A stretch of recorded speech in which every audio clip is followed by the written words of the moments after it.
할렐루야, 반갑습니다. 오늘 각 가정에서 영상으로 예배드리는 우리 성도님들 있는 처소에서 하나님 앞에 예배드릴 때 하나님이 기뻐하는 그런 예배자로 서기를 원합니다. 우리 다 함께 사랑합니다 찬양하겠습니다.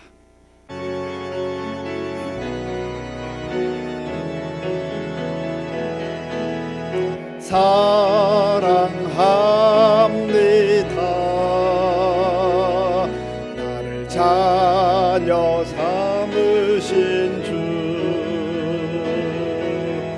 사랑합니다.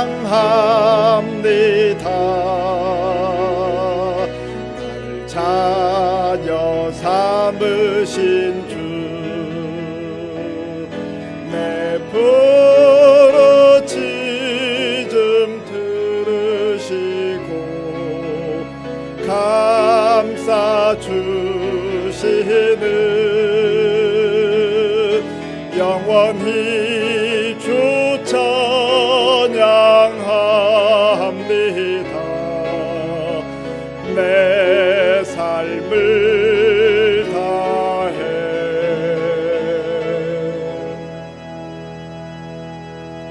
다 함께 묵도하심으로 주일 예배를 하나님께 드리겠습니다.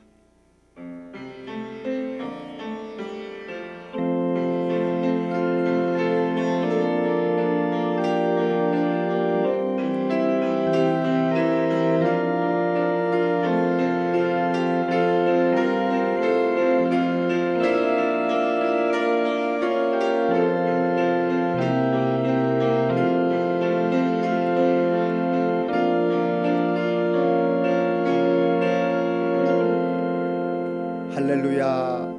내 영혼아 여호와를 찬양하라. 나의 생전의 여호와를 찬양하며 나의 평생에 내 하나님을 찬송하리로다.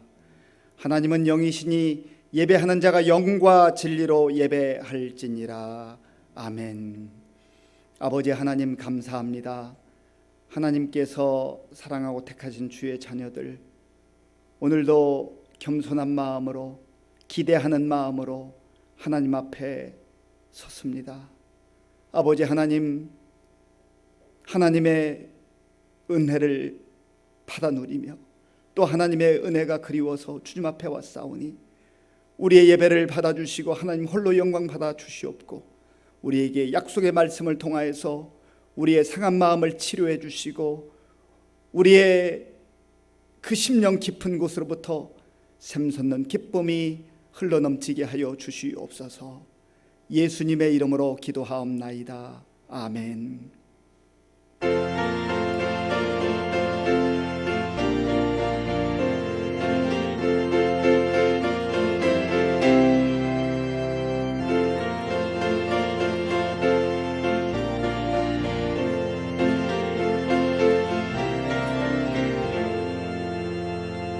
내 진정 사모하는 친구가 되시는 구주 예수님은 아름다워라.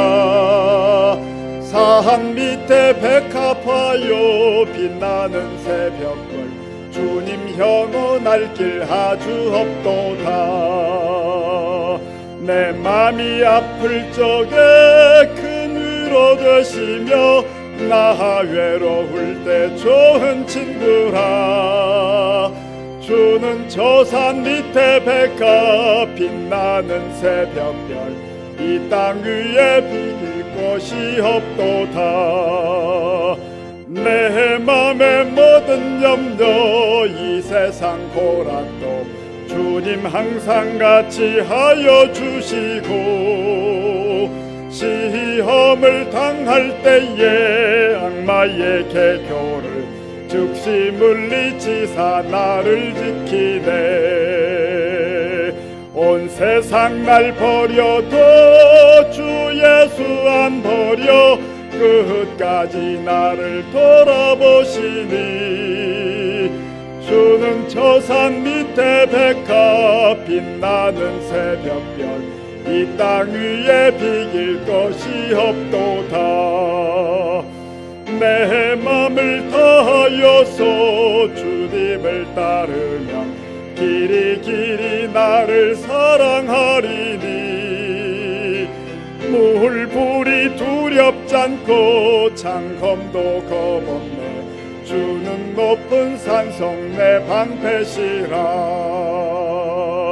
내 영혼 먹이시는 그 은혜 누리고 나 주인이 주를 뵙기 원하네. 주는 저 산 밑에 백합 빛나는 새벽별 이 땅 위에 비길 것이 없도다.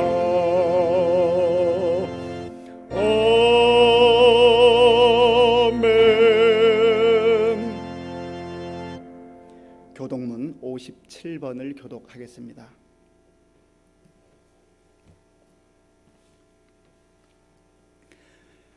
교독문은 57번입니다. 여호와여, 내가 깊은 곳에서 주께 부르짖었나이다.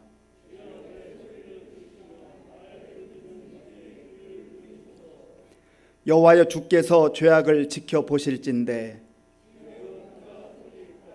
그러나 사유하심이 주께 있음은 나 곧 내 영혼은 여호와를 기다리며 파수꾼이 아침을 기다림보다 내 영혼이 주를 더 기다리나니. 이스라엘아, 여호와를 바랄지어다.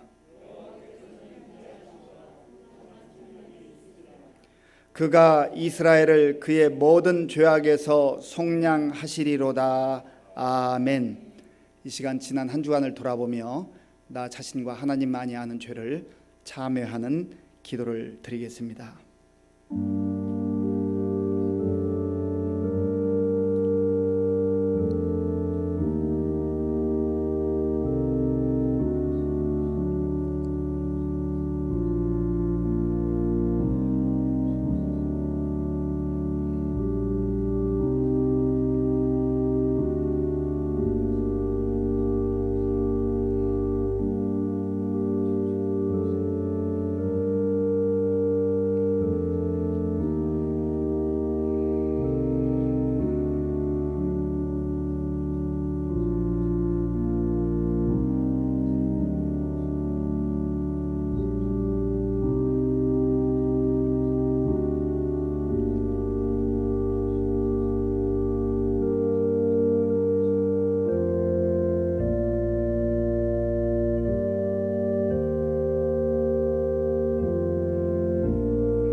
동이 서에서 먼 것 같이 우리의 죄과를 우리에게서 멀리 옮기셨으며 아버지가 자식을 긍휼히 여김 같이 여호와께서는 자기를 경외하는 자를 긍휼히 여기시나니 이는 그가 우리의 체질을 아시며 우리가 단지 먼지뿐임을 기억하심이로다. 아멘. 나는 전능하신 아버지 하나님 천지의 창조주를 믿습니다. 나는 그의 유일하신 아들 우리 주 예수 그리스도를 믿습니다.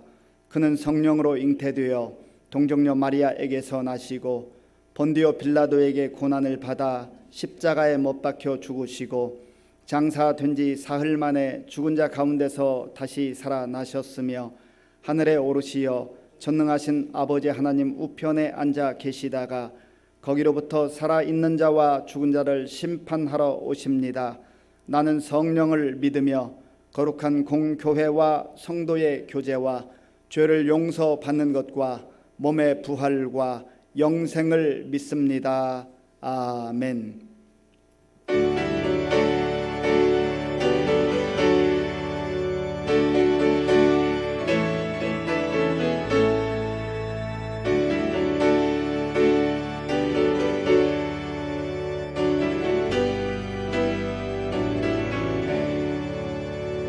예수를 나의 구주 삼고 성령과 피로써 거듭나니 이 세상에서 내 영혼이 하늘의 영광 누리도다.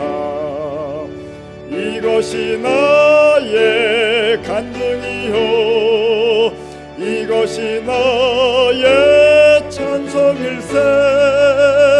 나 사는 동안 끊임없이 구주를 찬송하리로다. 온전히 주께 맡긴 내 영, 사랑의 음성을 듣는 중에 천사들 왕래하는 것과 하늘의 영광 보리로다. 이것이 나의 간증이요, 이것이 나의 찬송일세. 나 사는 동안 끊임없이 구주를 찬송하리로다.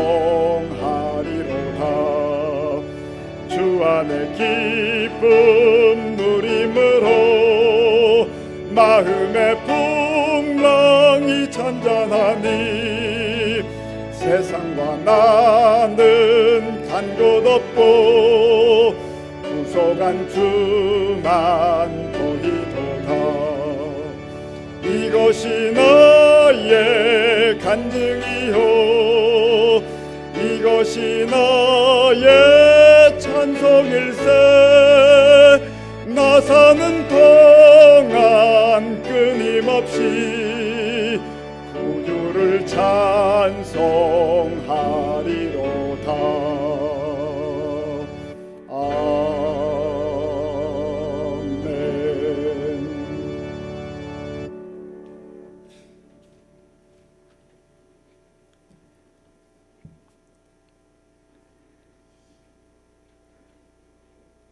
거룩하시고 생명이 되시는 하나님 아버지, 지난 한 주간도 세상에서 눈동자처럼 지켜 보호하여 주시고 거룩한 주의 성전으로 불러주신 은혜에 깊은 감사를 드립니다. 이 시간 저희가 진실한 예배와 찬양을 드리게 하시고 주님께 영광 돌리는 아름다운 모습이 넘쳐나게 하시옵소서. 사랑이 많으신 주님, 지난 일주일도 그릇된 생각에 살아왔던 저희들의 삶 회개하오니 용서하여 주시옵소서. 이 시간 성령님 함께 하셔서 저희의 심령을 새롭게 하시고 몸과 마음을 환하게 비추어 주시옵소서. 계속해서 이어지는 코로나 상황의 환난과 고통 속에서도 늘 함께하여 주시는 주님, 저희들이 직면한 어려움과 고난 속에서도 당당히 맞설 수 있는 지혜와 용기 인내를 허락하여 주시옵소서. 이를 통해서 우리의 죄악된 마음이 거룩하게 되는 영적 성숙의 시간이 되게 하여 주시옵소서. 이 나라 이 민족을 위해 기도합니다. 우리를 둘러싸고 있는 세상은 코로나와 내년 대선 일정으로 어둡고 탁한 분위기에 쌓여 있습니다. 사람들은 어디로 갈지 무엇을 할지 갈등하며 방황하고 있습니다.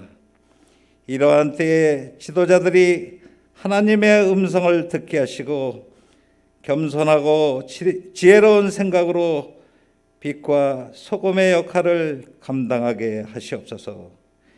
이를 위해 불철주야 기도하는 우리의 영적 지도자들과 믿음의 여정을 이어가는 우리들도 매사에 주님의 지혜로 바른 생각과 올곧은 마음을 허락하여 주시옵소서.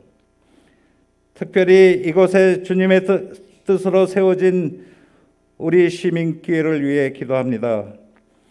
비대면 상황 속에서도 60주년을 준비하는 모든 일정들이 주님 뜻으로 이루어지게 하시고 주님 사랑, 이웃 사랑과 은혜를 전하고 나누는 사명 온전히 감당하게 하시옵소서. 크고 작은 상처를 입은 영혼들을 주님의 능력으로 치유하고 위로해 주는 아름다운 교회 되게 하시옵소서.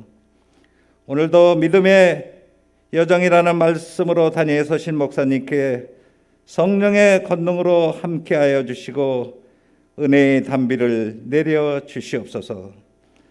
섬기는 손길들 위에도 능력을 더하시어 하나님께 기쁨과 영감이 되는 예배가 되게 하여 주시고 온라인으로 함께하는 성도들에게도 동일한 은혜로 함께하여 주시옵소서. 예배가 하루속히 일상으로 돌아오길 간절히 바라오며 거룩하신 예수님의 이름으로 기도드립니다. 아멘.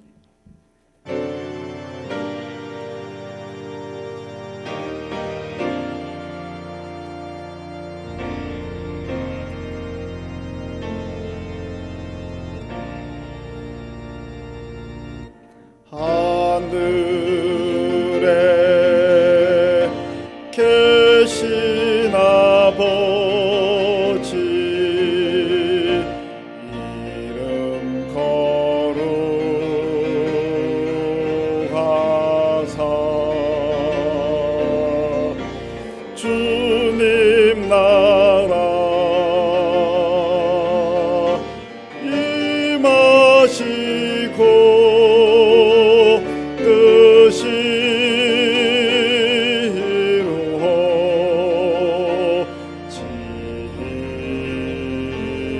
이루어지이다.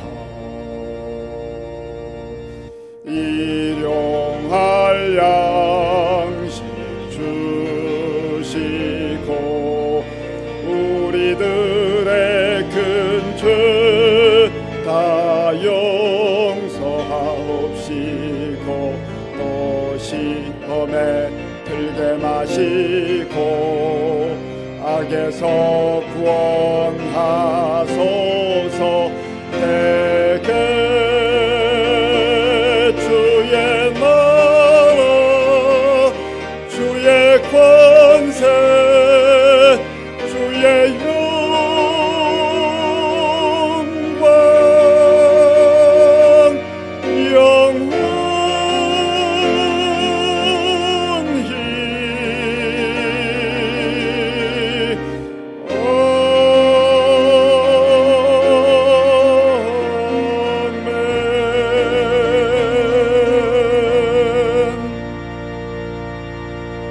하나님께서 오늘 우리에게 주시는 말씀은 창세기 17장 1절에서 22절까지의 말씀입니다.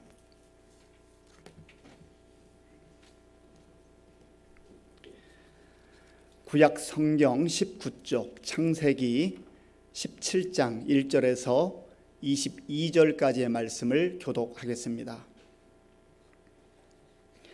아브람이 99세 때에 여호와께서 아브람에게 나타나서 그에게 이르시되 나는 전능한 하나님이라 너는 내 앞에서 행하여 완전하라.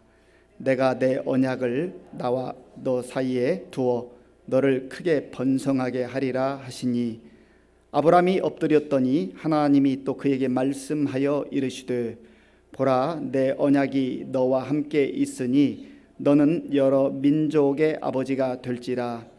이제후로는 내 이름을 아브람이라 하지 아니하고 아브라함이라 하리니 이는 내가 너를 여러 민족의 아버지가 되게 함이니라. 내가 너로 심히 번성하게 하리니 내가 네게서 민족들이 나게 하며 왕들이 네게로부터 나오리라. 내가 내 언약을 나와 너 및 내 대대 후손 사이에 세워서 영원한 언약을 삼고 너와 네 후손의 하나님이 되리라.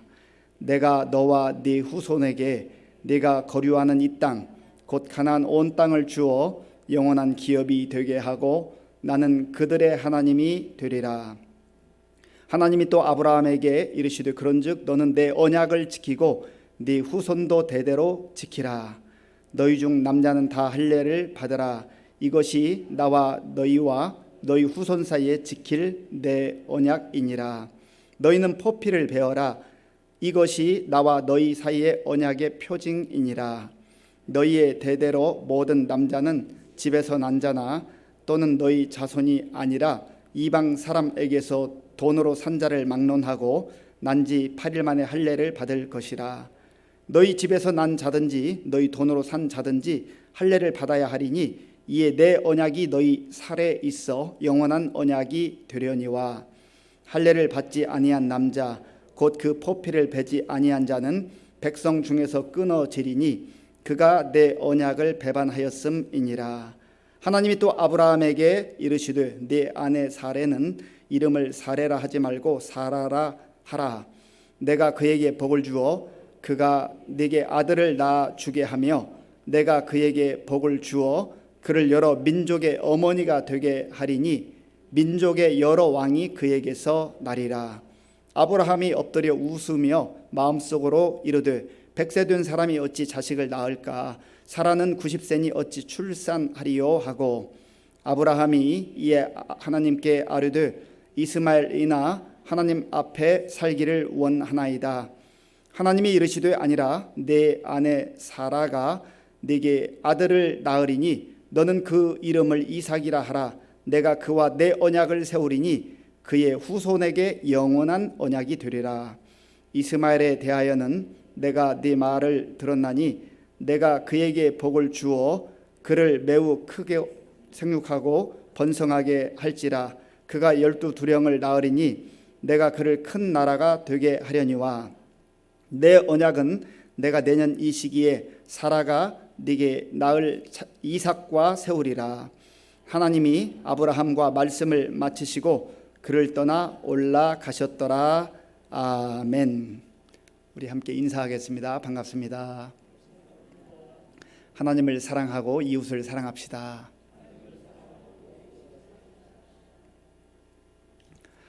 요즘에도 뉴스 시간에 많이 나오는 내용 중에 하나가 우리 배달을 하는 배달원들이 얼마나 시간에 쫓겨가면서 일을 하고 고통 가운데 지내는가 하는 그런 내용들을 우리가 들을 수가 있습니다.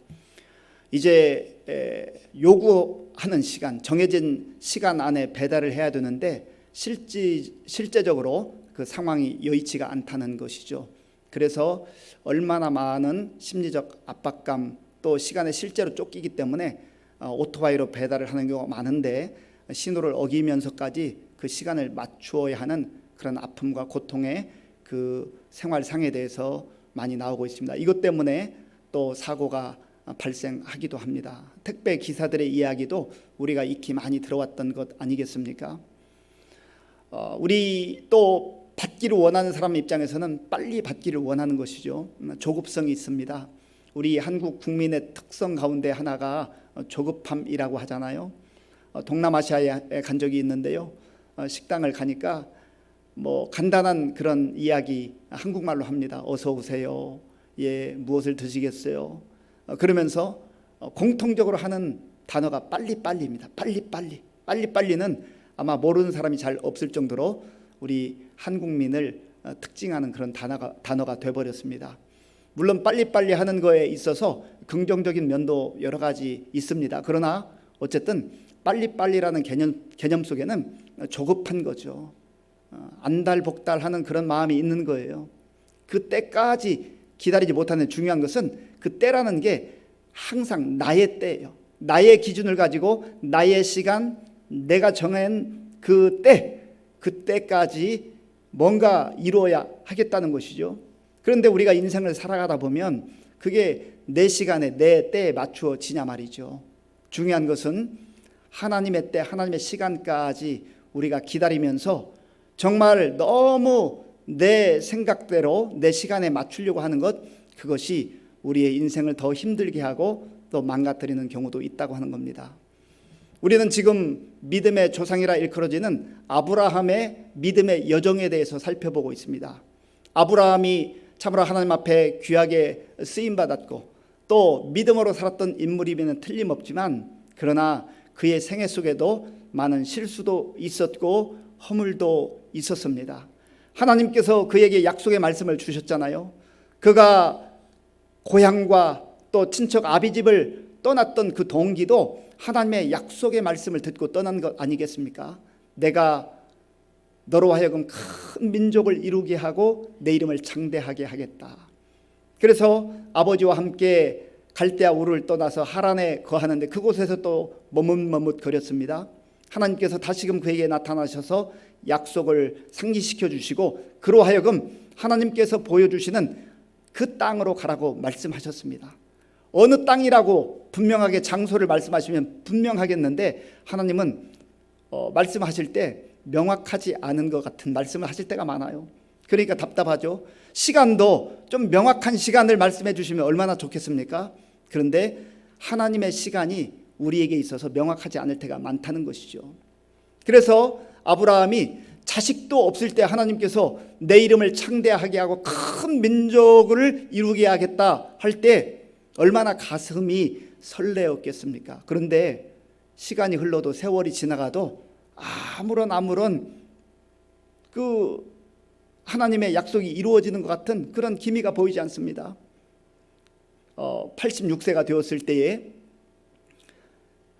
기다리다 못하던 그 사레가 자기의 여종 하가를 통해서 이제 자식을 얻기를 원했죠. 아브라함도 하나님의 약속을 깡그리 잊어버리고 그 사레의 제안에 동의를 하고 맙니다. 그래서 낳은 아들이 이스마엘 아니겠습니까? 이스마엘. 야, 하나님의 방법은 너무 느리다. 우리 방식대로 해도 내 방법으로 해도 얼마든지 가능한 애 되네. 아마 그렇게 생각했을지 모르겠습니다.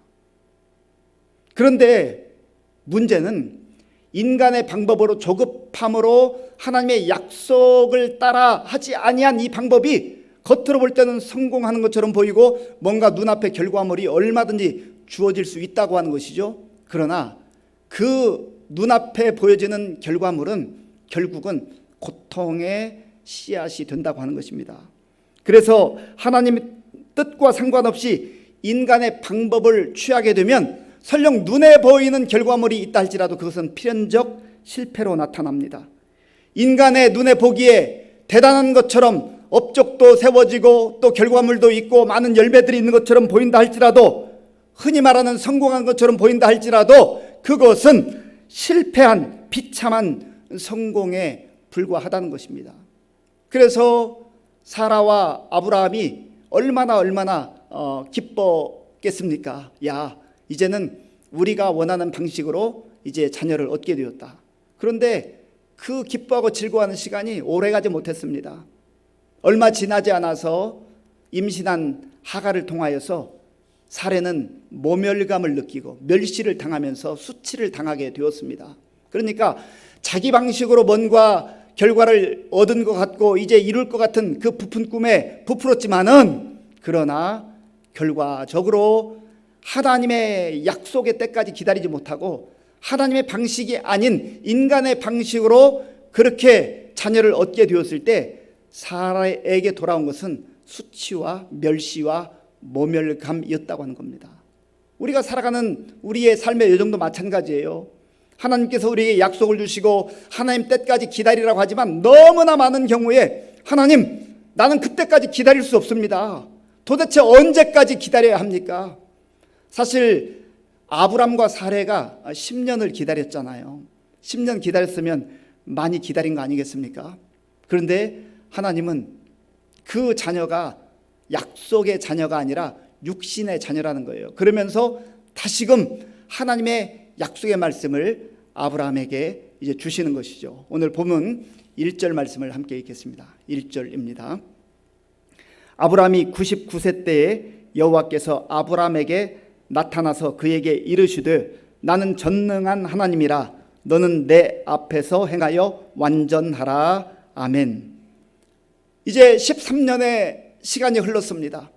아브라함이 86세가 되었을 때도 이제 나는 나이가 많다. 이제 정말 어떻게 자녀를 얻을 수 있을까? 그리고 이제 세월이 더 많이 흘러서 그의 아내 사레는 경수가 끊겼다. 인간적 방법으로는 이젠 도저히 자녀를 얻을 수 있는 상황이 안 되었단 말이죠. 그러니까 지금 아브라함이 처한 상황은 13년 전보다 훨씬 더 안 좋은 상황, 그리고 불가능한 상황, 아무것도 얻을 수 없는 그런 상황이죠.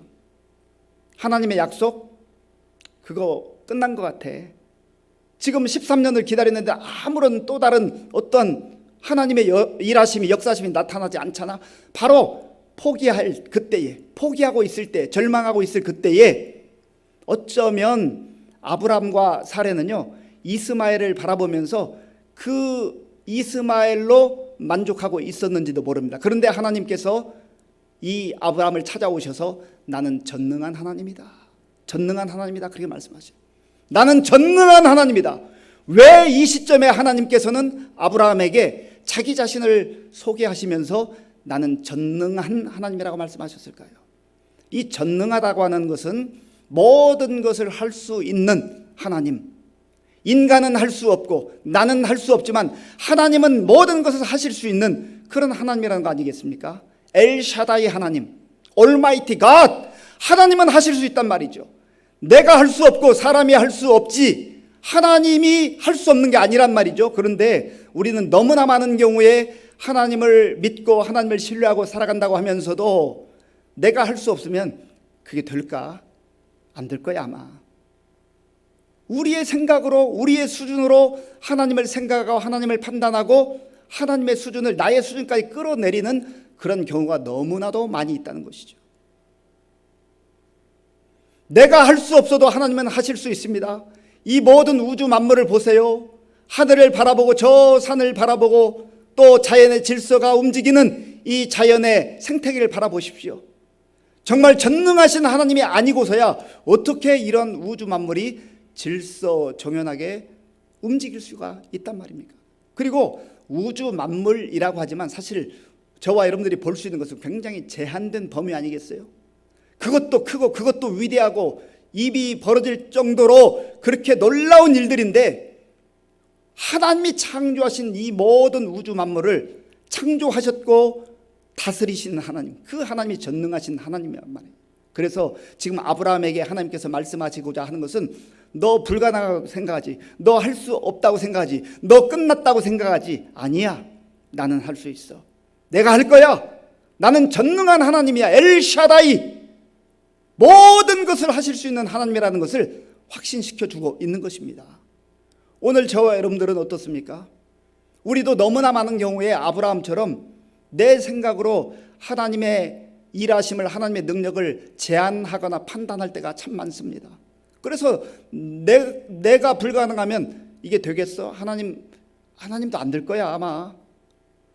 믿는 하나님이 너무나 막연한 거예요. 하나님의 일하심과 하나님의 역사하심을 내 생각과 내 수준으로 늘 가두어 놓는 것이죠. 바로 오늘 하나님께서는 저와 여러분들을 향하여서 나는 전능한 하나님이야, 전능한 하나님을 믿고 살라는 것이죠. 거기에 소망이 있어요. 거기에 우리 인생의 능력이 새롭게 나타나는 것입니다. 그렇지 않으면 전부 다 내 능력으로 내 생각에 사로잡혀 사는 것이죠. 하나님께서는 아브라함에게 나는 전능한 하나님이야 라고 말씀하시면서 이렇게 말씀하셨어요. 1절을 제가 한번 읽어보겠습니다. 아브라함이 99세 때 여호와께서 아브라함에게 나타나서 그에게 이르시되 나는 전능한 하나님이라 너는 내 앞에서 행하여 완전하라. 아멘. 너는 내 앞에서 행하여 완전하라. 너 인생 시시하게 살지 말고 네 생각대로만 살지 말고 그저 네 생각에만 사로잡혀서 그렇게 살지 말고 내 앞에서 행하여 완전하라. 내 앞에서 행한다, 이 행한다는 단어는 할라크라고 하는 단어인데요, 걷는다라는 뜻이, 걷는다, 하나님 앞에서 걷는다, 하나님과 동행한다는 의미입니다. 고람대오의 삶이죠. 우리는 너무나 많은 경우에 사람의 눈을 의식하며 삽니다. 다른 사람의 시선을 의식해요. 그런데 하나님의 시선은 의식하지 않습니다. 왜냐하면 하나님이 너무 멀리 계신 것처럼 보이거든요. 그러니까 사람의 시선은 의식해도 하나님의 시선은 의식하지 않고 살아가는, 인간적 방법을 따라 살아가는 아브람과 사라에게 하나님께서는 이제는 내 앞에서 살아가라, 전능하신 하나님 앞에서 살아가라, 고람대오의 삶을 살라, 그렇게 말씀하시죠. 그리고 완전하라라고 하는 것은 도덕적으로 윤리적으로 한치의 틈도 없이 허물도 없이 완전하라, 그런 의미가 아닙니다. 그런 인간이 어떻게 있을 수가 있겠습니까?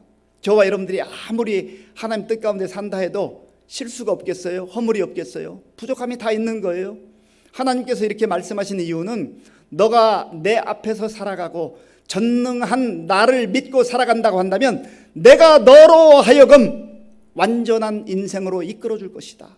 내가 너의 삶을 완전하게 이끌어 줄 것이다 라고 하는 그러한 하나님의 말씀이 담겨져 있는 것이죠. 그래서 저와 여러분들이 오늘 전능하신 하나님, 그 하나님을 바라보며 의지하며 내 능력, 내 지식, 내가 가지고 있는 어떤 환경, 그 범위에서만 살아가는 인생이 아니라 전능하신 하나님, 모든 것을 하실 수 있는 하나님, 그 하나님을 바라보며 그 하나님을 신뢰하며 그 하나님 앞에서 살아가는 저와 여러분들의 삶이 될 수 있기를 바랍니다. 그래야 새로운 힘이 생기고 새로운 소망이 생기는 거예요. 그렇지 않으면 내가 무기력하고 무능력하기 때문에 세상을 바라보면서 문제를 바라보면서 늘 기죽고 그저 힘 빠진 그런 인생을 살 수밖에 없다는 것이죠. 또 하나님께서는요, 이 아브라함에게 나는 전능한 하나님이라 너는 내 앞에서 행하여 완전하라 말씀하시면서 언약을 주십니다. 언약. 오늘 본문 2절 말씀 같이 읽겠습니다. 내가 내 언약을 나와 너 사이에 두어 너를 크게 번성하게 하리라 하시니 아멘. 내가 내 언약을 나와 너 사이에 두겠다. 그런데 오늘 본문을 이렇게 천천히 읽어보면요, 내 언약이라고 하는 이 표현이 무려 9번 등장합니다. 9번 기록되어 있습니다. 그리고 하나님께서 주신 이 언약, 내 언약이 영원한 언약이라고 3번 표현되어 있습니다. 그리고 오늘 본문에서 특별히 하나님께서 내가 하겠다, 내가 너에게 이 약속을 준다, 내가 너로 하여금 큰 민족을 이루게 하겠다, 하나님이 주체가 되셔서 말씀하시는 그런 내용이 많이 나옵니다. 결국은 하나님께서 하시겠다는 거예요. 너 자신이 할 수 없고 너 자신이 불가능하기 때문에 절망하고 포기하고 너가 생각하는 그 수준으로 살지 말라는 것이죠. 하나님의 약속을, 언약을 붙들고 살라는 거예요. 하나님 주신 이 약속 언약은 참 놀라운 언약입니다. 하나님께서 친히 말씀하신 대로 영원한 언약이지요. 그런데 창세기 15장에서 하나님께서는 이미 고대 근동에 있었던 이 언약을 체결하는 관계를 아브라함과 1차적으로 행하신 그런 적이 있으십니다. 하나님께서 아브라함에게 야, 너 내가 누군지 알아? 나는 너의 방패야. 나는 너에게 지극히 큰 상급이야 라고 말씀하시면서 그것을 확증해 주시기 위해서 이제 언약을 체결하는 그런 모습이 나오는데요, 짐승을 잡아서 그 짐승을 양쪽에 쪼개어서 놓습니다. 그리고 그 사이를 지나가는데 원래 이 계약을 한 두 사람이 그 사이를 지나가면서 이 계약은 너무나 엄중하고 중요하다. 그래서 이 계약을 깨트릴 때는 이 짐승이 쪼개진 것처럼, 죽은 것처럼 이 계약을 파기하는 자는 죽게 될 것이다. 그런 의미가 있어요. 그런데 창세기 15장에서 하나님께서 그 짐승을 쪼개고 준비해 놓은 그 아브라함 앞에서 아브라함아 이제 우리 함께 가자 그렇게 하지 않아요. 하나님이 횃불로 나타나셔서, 하나님의 임재의 상징인 횃불로 나타나셔서 그 사이를 홀로 지나가십니다. 이것은 무엇을 말하냐면 아브라함, 너 연약하고 너 부족한 거 내가 알아. 내가 너에게 언약을 주어도 이 언약을 너는 다 지키지 못할 거야. 그러나 내가 생명을 걸고라도 이 사이를 홀로 지나가면서 이 약속은 반드시 지킬 거야. 그러니까 이 약속을 너의 마음에 새기고 심장에 새기고 언약 붙들고 살아. 네 생각대로 살지 말고 세상의 흐름과 세상의 가치대로 살지 말고 이 언약 붙들고 살아. 그렇게 말씀하시는 것이죠. 하나님께서 책임져 주시겠다는 거예요. 그리고 이 언약을 할 때는요, 계약을 할 때는 보통 계약을 하는 당사자의 유익과 권리와 의무를 또 보호를 위해서 이렇게 계약을 하는데, 오늘 하나님께서 이 아브라함에게 왜 내가 이 언약을 너에게 주느냐 그 목적을 말씀하시는데요, 2절 말씀 제가 한 번 더 읽겠습니다. 내가 내 언약을 나와 너 사이에 두어 너를 크게 번성하게 하리라 하시니 아멘. 하나님께서 지금 이 언약을 말씀하시는 이유는요, 하나님 편에서 보면 하나님께 유익이 될 게 뭐가 있겠어요? 사실은 아브라함을 위한 언약이에요. 아브라함에게 하나님께서 놀라운 은혜를 주시고 복을 주시고 번성케 하는 그러한 약속으로 언약을 주시고 있다고 하는 것이죠. 하나님과 인간이 어떻게 동등한 언약을 체결할 수가 있겠습니까? 하나님 입장에서 보면 언약을 체결할 만한 그러한 전혀 이유가 사실 없어요. 그러나 하나님께서 사랑하셔서 하나님께서 이 아브라함을 생각하셔서 친히 아브라함을 계약의 파트너로 그렇게 인정해 주시고 이 언약을 세워나가시면서 내가 너로 번성하게 하겠다. 그런데 여기서 번성하다라고 말하면 우리는 보통 많은 물질을 갖게 되고 또 많은 자녀를 갖게 되고 하는 그런 외형적인 번성을 생각하기가 쉽습니다. 물론 그러한 부분이 다 포함이 됩니다. 그러나 하나님께서 내가 너로 하여금 번성하게 하겠다고 하는 이 핵심적 내용은 내가 너에게 기업이야. 너가 나와 동행하고 너가 나를 믿고 의지하고 이 약속 붙들고 사는 그 삶이야말로 가장 복된 삶이요 번성의 내용이라는 거예요. 그래서 우리가 정말로 잘 산다, 복된 삶이다, 번성하다라고 하는 의미는요, 눈에 보이는 가시적 소유물일 수도 있지만 그러나 하나님 편에서 보면 하나님 주시고자 하는 것은 그러한 것들이 아니라 하나님 자신을 우리에게 주시기를 원하신다고 하는 것이죠. 그런 의미에서 저와 여러분들이 정말 늘 하나님을 바라보며 하나님을 의지하고 하나님을 사모해야 될 이유가 여기 있습니다. 그리고 하나님께서 오늘 저와 여러분들에게도 이 언약을 주시는데 예수 그리스도를 통하여서 우리에게 하나님의 말씀, 구약 신약 이 성경 말씀을 주셨잖아요. 약이라고 하는 것은 약속 약자입니다. 하나님께서 우리에게 약속으로 주신 말씀, 이 약속을 하나님이 친히 이루어 가시겠다, 우리를 번성케 하기 위해서 우리를 영광스러운 자녀 삼아 주시기 위해서 이 약속의 말씀을 주셨다고 하는 겁니다. 그러므로 저와 여러분들이 이 땅을 살아갈 때에 세상의 가치와 세상에 보이는 것, 그런 것 붙들고 살지 말고 하나님의 약속, 이 언약을 붙들고 살아갈 수 있는 저와 여러분들이 될 수 있기를 바랍니다. 또한 우리 하나님께서는요, 이 약속을 주시면서 아브라함과 사라의 이름을 바꾸어 주십니다. 5절 말씀 우리 한번 같이 읽겠습니다. 5절입니다. 이제후로는 내 이름을 아브람이라 하지 아니하고 아브라함이라 하리니 이는 내가 너를 여러 민족의 아버지가 되게 함이니라. 아멘. 15절도 읽겠습니다. 15절입니다. 하나님이 또 아브라함에게 이르시되 내 아내 사레는 이름을 사레라 하지 말고 사라라 하라. 아멘. 하나님이 언약을 주시고 이제 아브라함에게 아브라함이라고 이름을 바꿔주시고 또 사레는 사라라 그렇게 말씀하셨습니다. 아브람이라고 하는 뜻은 큰 아버지라고 하는 뜻을 가지고 있어요. 그런데 아브라함은 열국의 아버지, 모든 민족의 아버지라는 그런 이름의 뜻을 가지고 있습니다. 사레는 공주라고 하는 뜻이 있다고 한다면 사라는 열국의 많은 민족의 어머니라는 뜻을 가지고 있어요. 하나님께서 이 아브라함과 사라의 이름을 바꿔주심으로 그들이 살아갈 인생의 그 규모와 스케일을 완전히 다른 모습으로 하나님의 그러한 넓이와 크기로 바꾸어 주신 거예요.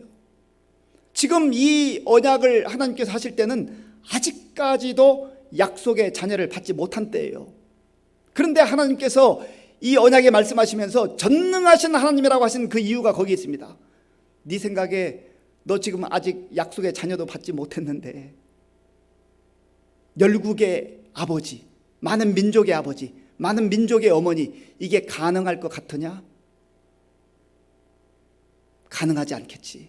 그러나 너의 힘으로는 안 되지만 전능하신 하나님 엘샤다이 하나님은 하실 수 있다는 거예요. 하나님이 하신다는 거예요. 그리고 또한 이 아브라함과 사라의 이름의 의미 속에는요, 단순히 이름을 바꾸는 그 자체의 목적이 있는 것이 아니라 이제는 육신의 자녀를 너희들의 방법을 취하여서 얻을 때에 그 결과가 무엇이었느냐? 오히려 조롱과 모욕과 멸시와 수치가 온 것 아니겠느냐? 그러니 이제는 인간적 방법 따라 살지 말고 세상의 가치 부여 안고 살지 말고 전능하신 하나님을 신뢰하며 좀 하나님의 그 비전과 꿈, 약속을 따라 살아라. 새로운 삶을 살아라. 믿음의 삶을 살아라. 그렇게 그 이름을 바꾸어 주신 것이죠. 그래서 아브라함의 그리고 사라의 영적 정체성, 하나님의 자녀된 정체성을 확인시켜 주신 것입니다. 제가 아프리카에서 선교 사역을 할 때 이 본문으로도, 그리고 또 야곱이 이스라엘로 이름을 하나님께서 바꾸어 주신 그 본문을 가지고 설교를 한 적이 있습니다. 그 설교를 한 이후에 며칠 지난 다음에 어떤 청년이 저를 찾아왔어요. 목사님, 제가 좀 이름을 좀 바꾸려고 합니다. 그래? 왜 바꾸려고 그래? 아니, 목사님께서 그 설교를 하셨는데 제가 그 설교를 들으면서 좀 이름을 바꾸고 싶은 생각이 들었습니다. 그 청년의 이름이 주일이었는데 제레미로 바꾸겠다는 거예요. 그래서 야, 하나님께서 말씀하신 것은 그게 본질적 목적이 아니야. 너의 마음과 너의 생각과 너의 인생을 정말 하나님이 원하시는 그런 관점으로 바꾸라는 것이지, 그 이름을 주일에서 제레미로 바꿨는데 생각하는 것도 또 살아가는 방식도 모든 인생의 목적도 똑같다고 한다면 그 이름 바꾸는 것이 무엇이 의미가 있겠느냐, 제가 그렇게 얘기한 적이 있습니다. 여러분, 하나님께서 오늘 저와 여러분들에게도 새로운 이름을 주셨어요. 예수 그리스도 안에서 새로운 피조물로 우리에게는 그리스도인인 하나님의 자녀라고 하는 이 새로운 이름을 주신 거예요. 그리스도인, 예수 믿는 사람을 일컬어서 그리스도인이라고 하지 않습니까? 성도라고도 말합니다. 이 그리스도인의 의미를 우리가 세 가지로 살펴볼 수 있는데, 하나는 나는 이제 세상에 속한 사람이 아니라 그리스도께 속한 사람입니다. 나의 소속은 그리스도입니다. 나는 하나님의 자녀입니다라고 하는 그런 믿음의 고백이 되는 것이죠. 그리고 그리스도인이라고 하는 이 의미 속에는 나는 지금까지는 나를 위해 살았다면, 내 자신을 위해 살았다면, 범위를 조금 더 넓혀서 내 가족을 위해서 살았다고 한다면 나는 이제 그리스도를 위해 사는 사람입니다. 내 인생의 목적은 나 자신이 아니라 그리스도입니다. 오직 주 예수 그리스도입니다 라고 하는 그런 고백인 거예요. 그리고 그리스도인이라고 하는 이 새로운 이름의 의미 속에는요, 나는 세상을 닮아가지 아니하고 누군가 다른 사람을 닮아가는 것이 아니라 오직 그리스도를 닮아가는 사람입니다. 그리스도처럼 되기를 원하는 그런 사람입니다 라고 하는 그런 의미예요. 그런 의미에서 저와 여러분들이 정말 이 땅을 살아가면서 내가 하나님의 자녀로 부름받았고 하나님께서 우리를 일컬어서 너는 나의 자녀다, 너는 그리스도인이라 말씀하실 때 나의 영적 정체성을 분명히 하고 하나님의 자녀답게 내 소속을 분명히 알고 또 내 인생의 목적을 분명히 알고 또 내가 무엇을 닮아가고 내 마음에 무엇을 소원하는가를 돌아보면서 오직 주 예수님께 우리의 삶의 초점을 맞추며 살아갈 때 그 삶이 가장 복된 삶이요, 가장 영광스러운 삶이요, 아름다운 삶이라는 것을 말씀을 통해서 가르쳐주고 있는 것입니다. 그리고 하나님께서는요, 이 아브라함에게 이제 언약의 표징으로 할례를 행하라 말씀하셨어요. 할례를 행하라. 이 할례를 행하는 것은 우리 남자들의 그 생식기 표피를 잘라내는 그런 행위인데요. 하나님께서는 왜 이 할례라고 하는 독특한 형식을 통하여서 언약의 표징을 삼아 주셨을까? 거기에는 중요한 몇 가지 뜻이 있는데, 한 가지는 먼저는 이 표피를 잘라낼 때 피가 흐르잖아요. 피가 계속 흐르면 죽는 겁니다. 피는 생명을 상징하잖아요.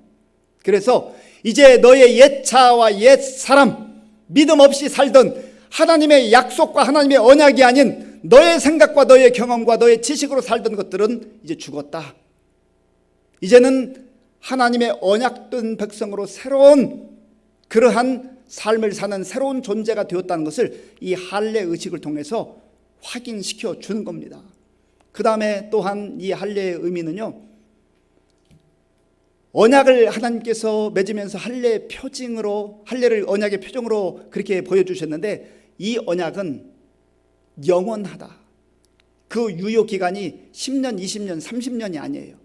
영원하신 하나님께서 영원한 그런 유효 기간으로 이 할례를 표징으로 지워지지 않는 약속으로 주셨다라고 하는 겁니다.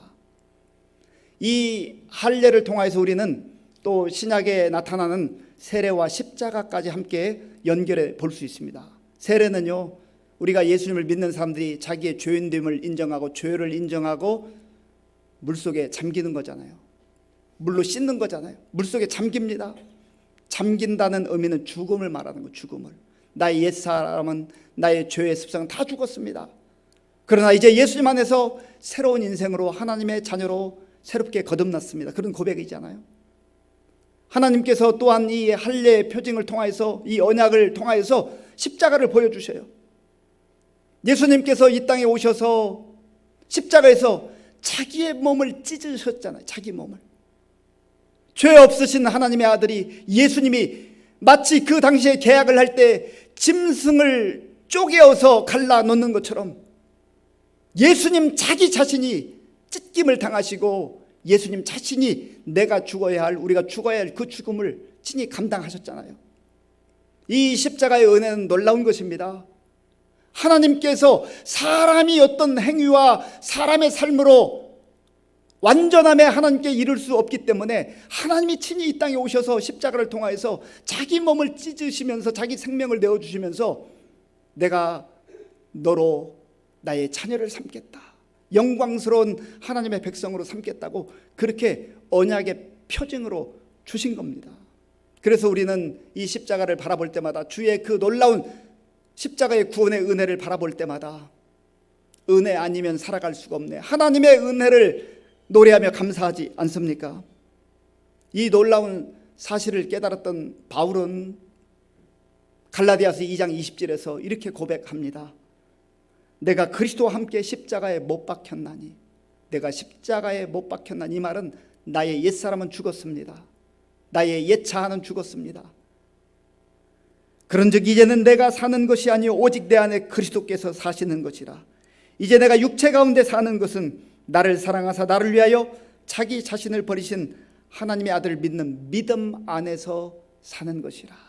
그래서 믿음이 중요한 거예요. 이 하나님 주신 약속의 말씀을 믿고 사는 것이 중요한 것입니다. 사랑하는 성도 여러분, 너무나 내 자신이 무기력해서, 무능력해서 가능성이 전혀 없는 상태에 있습니까? 그때 하나님께서 나는 전능한 하나님이라, 엘샤다이, 전능한 하나님 바라보라고 말씀하시는 그 하나님의 음성을 들어야 합니다. 그 하나님 만나야 됩니다. 그리고 하나님께서 너는 내 앞에서 살아가라, 내 앞에서 행하고 완전하라, 내가 너의 삶을 완전하게 이끌어 줄 것이야, 내가 인도할 거다. 하나님의 그 약속을 붙드는 저와 여러분들이 될 수 있기를 바랍니다. 언약을 붙들어야 돼요. 세상의 가치, 세상의 철학, 세상의 지식은요 다 지나갑니다. 그러나 하나님의 언약은 영원하신 하나님께서 친히 말씀하신 대로 영원한 언약입니다. 그리스도인들로 부름받은 저희들이 정말 이 언약을 붙들고 이 험한 세상 속에서도 흔들리지 아니하고 주가 주신 그 약속 마음에 품고 담대하게, 당당하게 살아갈 수 있는 저와 여러분들 될 수 있기를 간절히 바랍니다. 기도하겠습니다. 아버지 하나님, 감사합니다.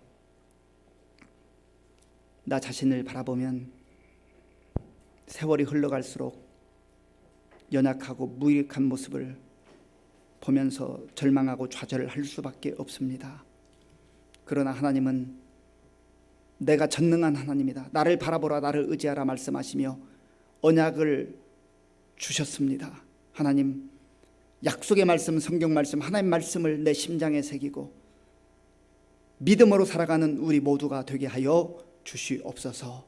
예수님의 이름으로 기도하옵나이다. 아멘.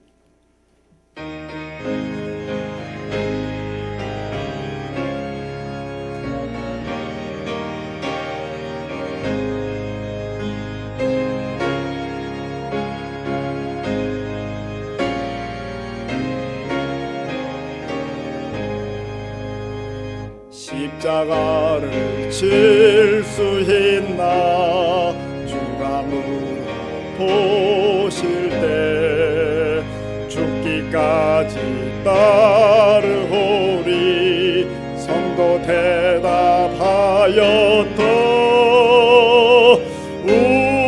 우리의 심령 주의 것이니 주님의 형상 만드사 주소서.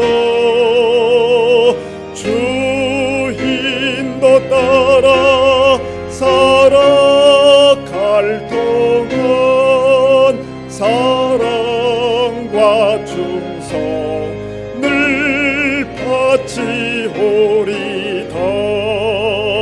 너는 기억하고 있나 구원받은 강도를 그가 회개하였을 때 낙원 허락받았다. 우리의 심령 주의 것이니 주님의 형상 만드소서. 주 인도 따라 살아갈 동안 사랑과 충성을 바치오리다. 걱정 근심 어두운 그늘 너를 둘러 덮을 때 주께 내 영 맡기겠나. 최후 승리 믿으며 우리의 심령 주의 것이니 주님의 형상 만드소서.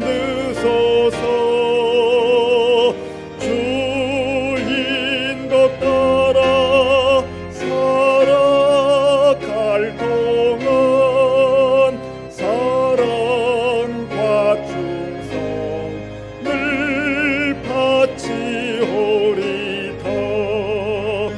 이런 일 다 할 수 있나 주가 물어보실 때 용감한 자 바울처럼 선뜻 대답하리라.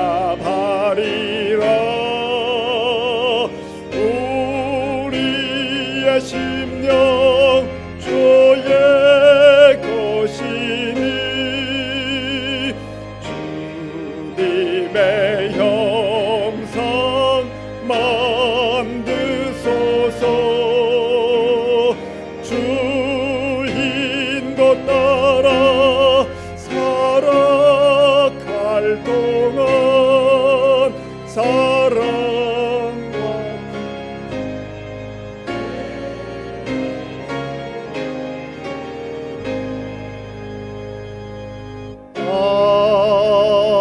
아멘.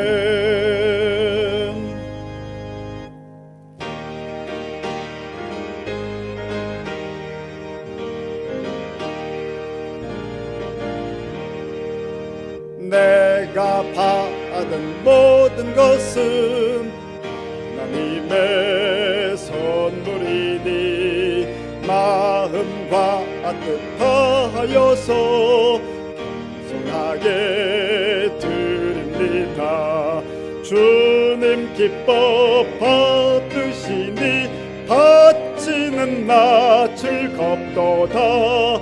복의 근원 하나님께 영원토록 감사하리.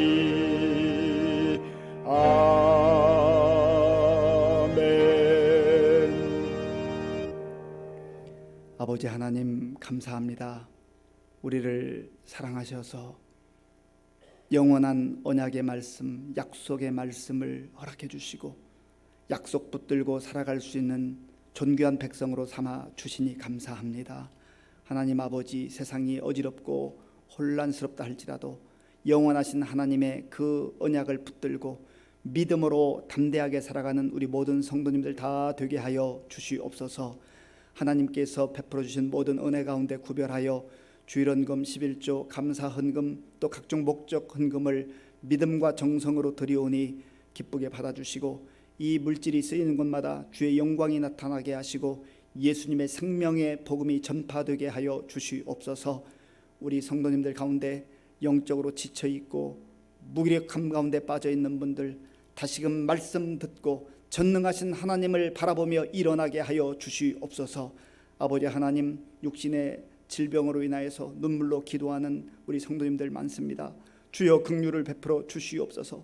물질적 어려움 가운데 정말로 눈물로 기도하는 우리 성도님들, 또 학업과 취업과 또 결혼과 자녀 양육과 또 여러 가지 얽혀져 있는 인간관계로 인하여 마음 아파하는 분들, 하나님 앞에 간구할 때 주께서 응답하여 주시고 하나님의 복된 삶을 살아가는 우리 모두가 될 수 있도록 인도하여 주옵소서.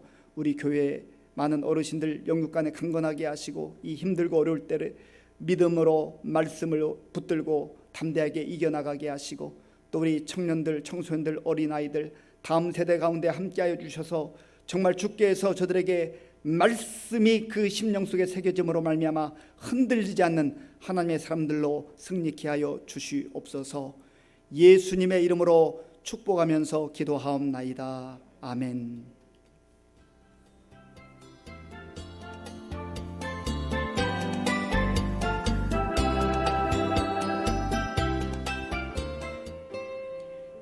둘째 주일 교회 소식 전해드리겠습니다. 정부의 수도권 거리두기 4단계에 따른 조치로 인해 10월 3일까지 모든 예배를 온라인 비대면으로 드립니다. 어려운 시기에 각 처소에서 경건 생활에 힘써주시기 바랍니다. 한편 9월 10일 교회 방역하였습니다.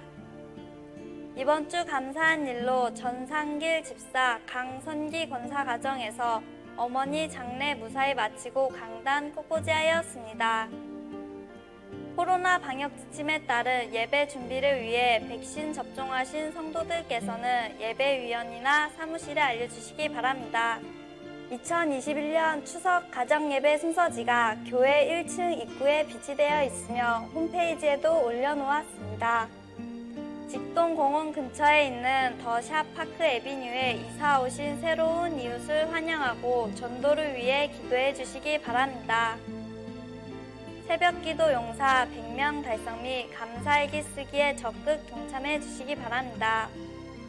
성경 읽기 올해 목표 120독으로 현재 88독입니다. 또한 10월 3일까지 예언서 통독합니다. 성경 읽기 표는 1층 로비와 교회 홈페이지에 있습니다. 교우 동정입니다. 이강민, 정은혜 집사의 딸 희재가 9월 5일 하나님 곁으로 갔습니다. 기타 소식입니다. 이전처럼 회복될 것을 믿사오며 하나님 사랑, 이웃 사랑하는 의정부 시민교회 교회 소식이었습니다. 이미 영상을 통해서 보셨고 또 기도로 동참해 주시고 위로해 주신 우리 많은 성도님 계시지만, 우리 이강민 집사님, 우리 정은혜 집사님 5살 우리 희재를 하나님 품에 먼저 안겨 보내드리고 얼마나 마음이 아프겠습니까? 우리가 계속해서 기도해 주시고 하늘의 위로와 소망으로 다시 일어날 수 있도록 잘 도와주시기 바랍니다. 그리고 지금 비대면 상황이 길어지면서 우리 힘들어하는 성도님들이 많습니다. 저도 또 기도하고 또 여러 방면으로 위로하지만 우리 성도님들 피차 간에 서로 위로하고 격려해서 이 힘든 시간 잘 극복할 수 있도록 위해서 기도해 주시기 바랍니다. 우리 다 함께 물된 동산 찬양하겠습니다.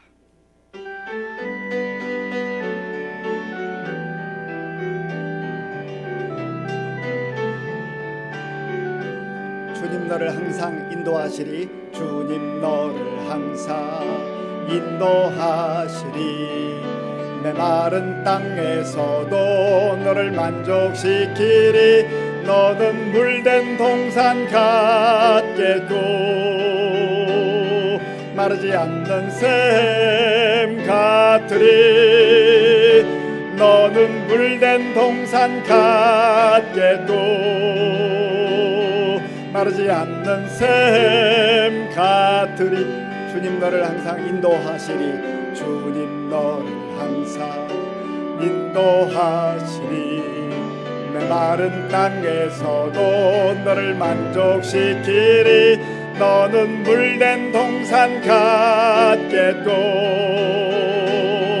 마르지 않는 샘 같으리 너는 물된 동산 같게도 마르지 않는 샘 같으리.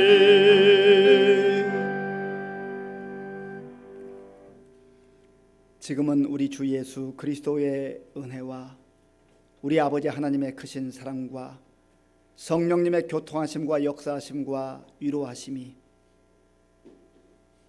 험악한 세상 속에서도, 혼란한 세상 속에서도 우리에게 언약의 말씀을 주신 전능하신 하나님을 바라보며 의지하며 믿음으로 담대하게 살기로 결단하는 모든 성도들 머리 위에와 저들의 가정과 자녀들과 일터 위에와 몸된 교회 위에와 우리나라와 민족 가운데 이제로부터 영원토록 함께 하옵시기를 간절히 축원하옵나이다. 아멘.